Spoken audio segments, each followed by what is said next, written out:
С семьей на память Рамзан Кадыров направился в зиярат имени Бамангирея Хаджи Митаева. Святыня была открыта после реставрации в 2009 году. Финансировал строительство фонд имени Ахмата Хаджи Кадырова. Бамангирей Хаджи Митаев был шейхом кадирийского тариката и последователем кунта Хаджи Кишиева. Глава региона прочитал дуа возле его могилы, а также выпил воды из здешнего источника. А местные жители рассказали о том, что происходило здесь в советские годы.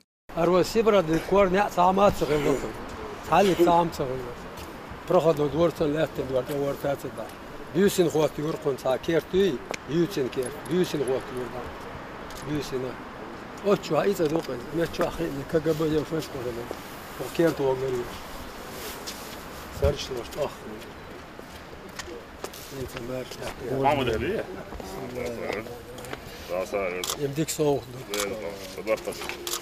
Затем Рамзан Кадыров побывал на месте строительства мечети имени Бамангирея Хаджи Митаева. Она строится в турецко-османском стиле и будет рассчитана более чем на 5000 человек. Святыня занимает площадь около 2 гектаров. Рамзан Кадыров поручил Амруди Эдильгириеву особое внимание уделить качеству и использовать в строительстве самые лучшие материалы. Сдать религиозный объект планируют в течение этого года.